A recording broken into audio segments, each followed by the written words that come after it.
of the soldier who put a spear through Christ's side on the cross, and by some accounts broke his legs, whose name was Longinus. It is said that after he had trouble sleeping and fell into a hard mood, drifted out of the army and came west as far as Provincia, was a body's carbon, not simply carbon. Jab, hook, jab. Slight shift and we catch him in a moment of expansion and catastrophe, wide arms sporting strangely in a void. Uppercut, jab, jab, hook, jab. Don't want to bore you. My troubles, jab. Jab, jab, punch, hook, jab. Was a face not all still as dew in April. Hook, jab, jab. Hello, and welcome to Words That Burn, the podcast taking a closer look at poetry. This week's poem is Shadowboxer by Carson, and is the first episode of a special two-parter on the poet's work. The second part will be available next week. This poem comes from Carson's collection Men in the Off Hours. The assembled poems are used to analyse masculinity in every form that Carson has encountered it, in the on hours and, as the title says, in the off hours. She makes many small observations about how men are. There is the patriarchy, toxic masculinity, feminine masculinity, patriarchal time, men in grief and men in anger. Today's poem is a combination of those last two. It would be a lie for me to claim that I understood every single poem in that collection. I'm not sure anyone understands all of Carson's work. She is, after all, considered a poet's poet. Someone who is lauded by other poets, but who can often be obscure to general readers. Though this in itself is a reductive perspective on Carson's writing. She is a lifelong student of the classics, and now one of the world's foremost professors in Greek classical studies. Carson's poetry possesses an ornate use of language, a real gilded beauty. On top of that, it is paradoxically, despite its classical subject matter, incredibly modern. Carson has an ability to infuse the oldest of stories with the most relevant of contemporary details. Upon first readings, these juxtaposed poems can be a little daunting, but soon come to represent an insightful interpretation of ancient and often inaccessible worlds. This poem is a prime example of that. Anyone raised in the Christian faith is at least passingly familiar with the crucifixion of Christ. Those who paid a little more attention know he was pierced in the side by a spear.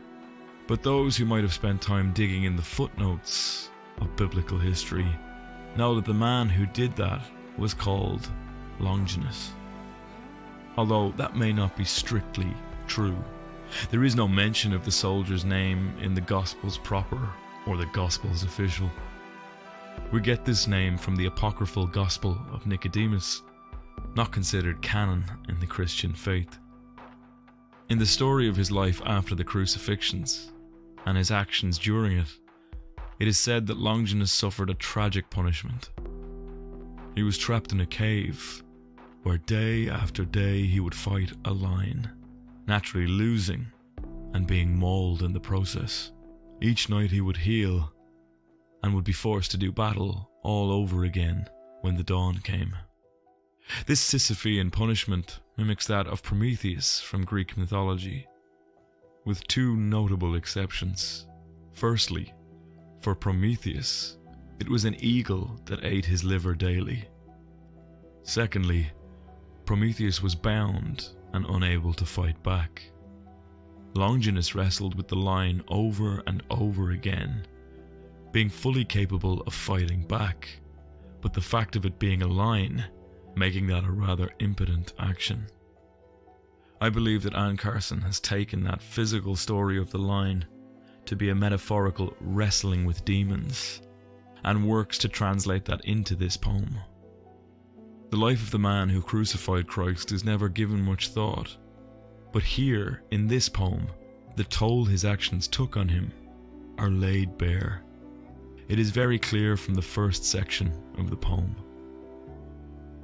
Of the soldier who put a spear through Christ's side on the cross, and by some accounts broke his legs, whose name was Longinus.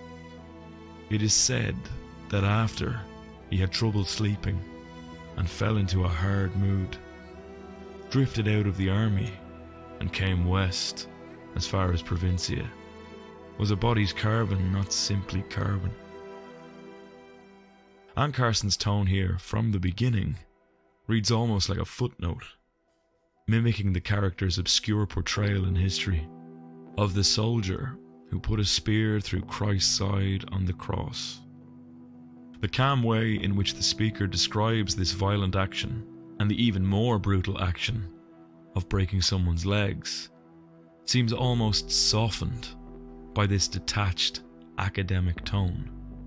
That detachment goes a step further when the arguably more brutal action of hobbling somebody is placed in parentheses, as though it were an afterthought.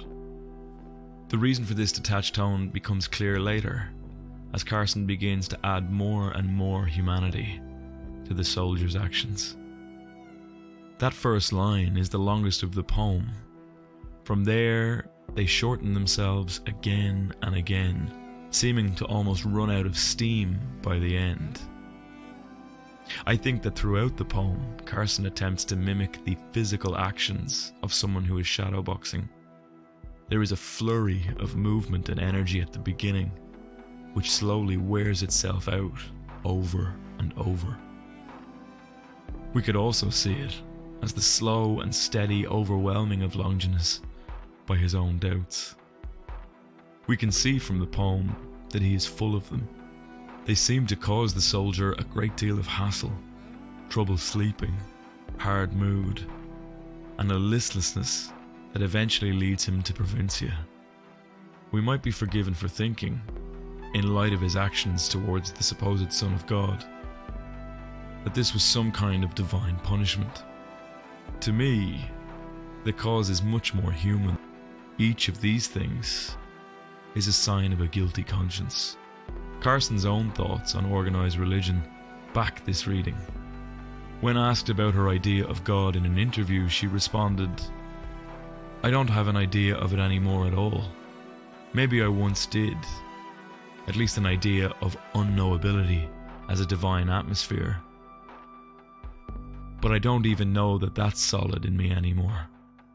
Her own notions of mutability around faith explain the inclusion of apocryphal texts like the Gospel of Nicodemus. The feelings of guilt felt by Longinus make him instantly more relatable to us. Struggling to come to terms with something we regret is a common human experience. In his case, it is an act of violence that he is grappling with. There is no kind of divine judgment here. The thing that is plaguing him is trauma. We notice that the structures that Longinus may have built his identity around, the army, a soldier's duty, acts of violence, hold no value anymore. Despite these modern human emotions, Anne Carson's love of antiquity remains in the lines as she weaves details from Longinus's actual tale into her new contemporary take. Drifted out of the army and came west as far as Provincia. That loss of purpose, the rudderless existence he now finds himself, is underlined in words like drifted. That first section ends with a kind of desperate self-reasoning, one that I've taken to be Longinus rationalizing his actions.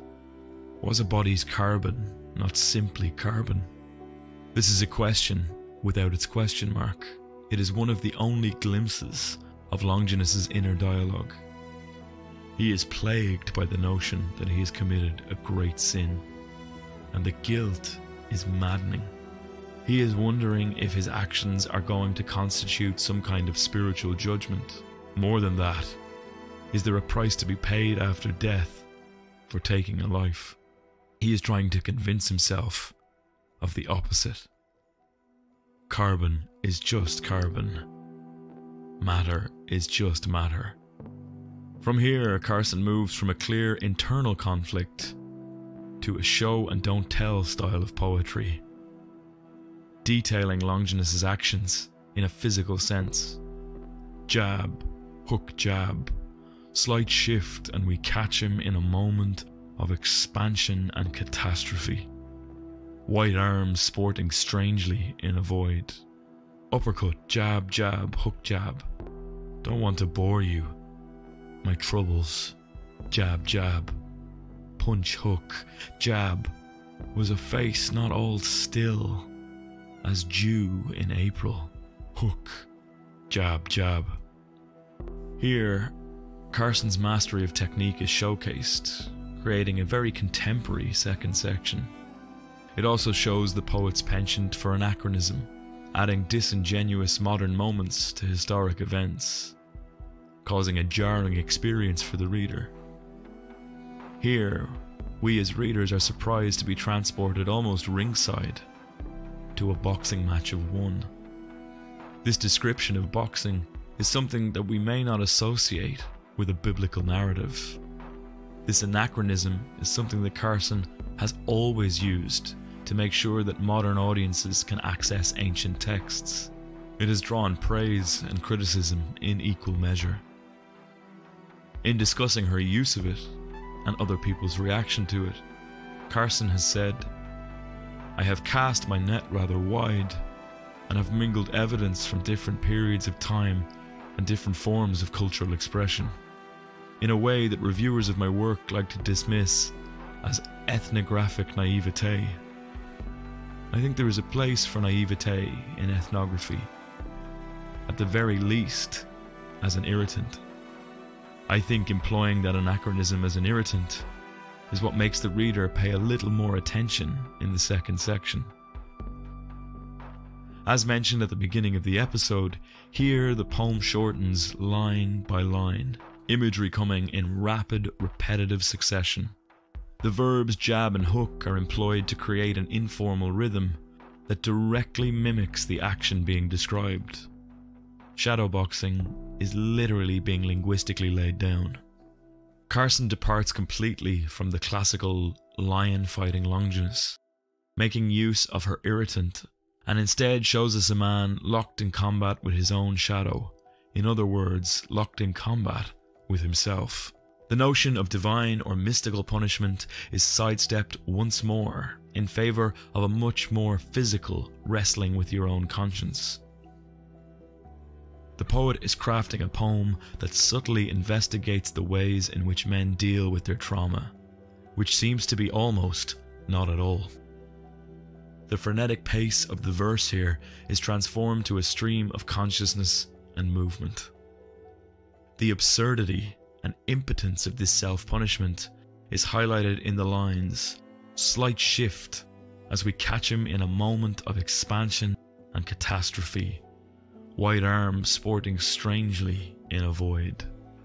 Boxing is a visceral, powerful sport, but slowed down here, it becomes absurd. A near perfect image of Longinus's torn self. That moment of expansion and catastrophe is turmoil. The white arms in the void make it clear that the former soldier has no real power over his guilt. Carson very subtly hints at a possible solution. Throughout the poem, Longinus has been completely solitary, each and every action taken alone. With two simple lines, Carson confirms why the soldier has done this. Don't want to bore you. My troubles. Jab. It is an incomplete thought, rattled off between punches, as though reading from a script. Carson is drawing attention to the withdrawn way men deal with uncomfortable emotions. He repeats the dull, dead mantras of men before him, in between an impotent form of violence. He will not seek comfort. He will not seek help. It is tragedy itself.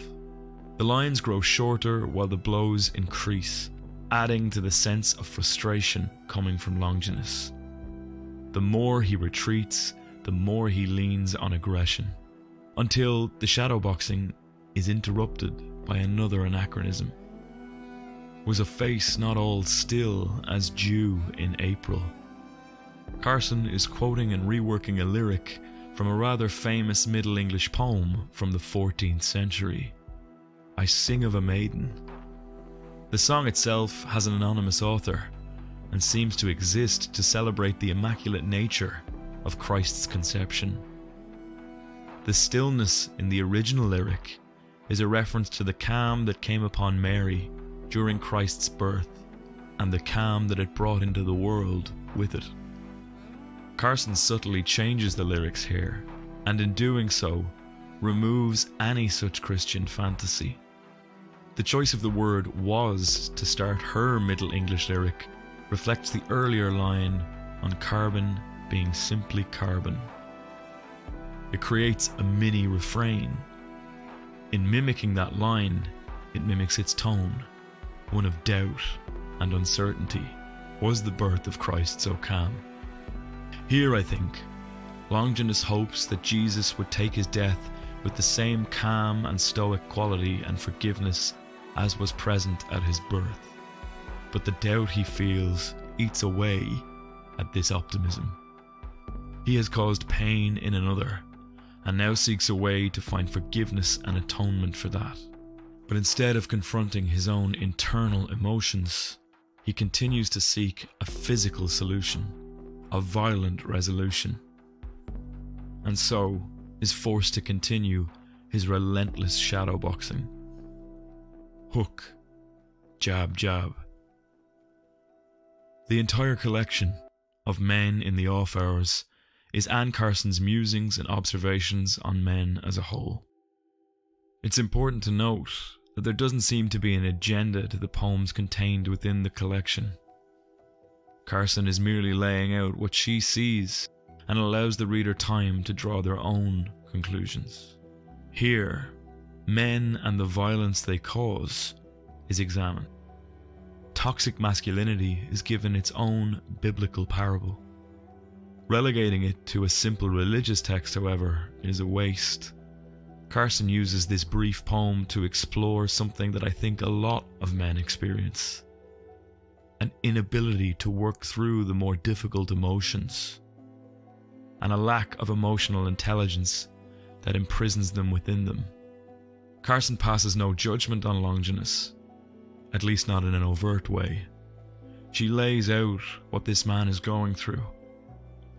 He is plagued by the actions of the past, which are admittedly horrific, but there is no Old Testament punishment, no moral quality, no ferocious line, only a man's relentless conscience and an inability to seek help. We are left to imagine Longinus relentlessly pursuing some kind of atonement, only to never find it. A quality that Carson has perhaps seen in contemporary men.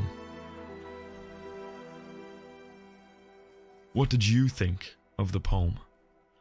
I'd like to point out, as always, that this is my interpretation, and as such, very much up for debate. If you enjoyed the poem and would like to get in touch, there are links below to find me. If you've been enjoying the episodes, please leave me a review wherever you listen. It really does help me out.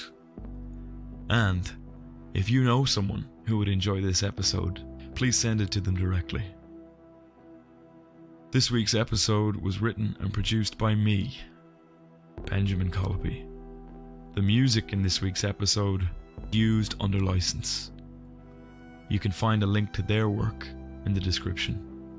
Join me for the second part of this special on Anne Carson next week, where we'll be taking a look at her poem, Hokusai.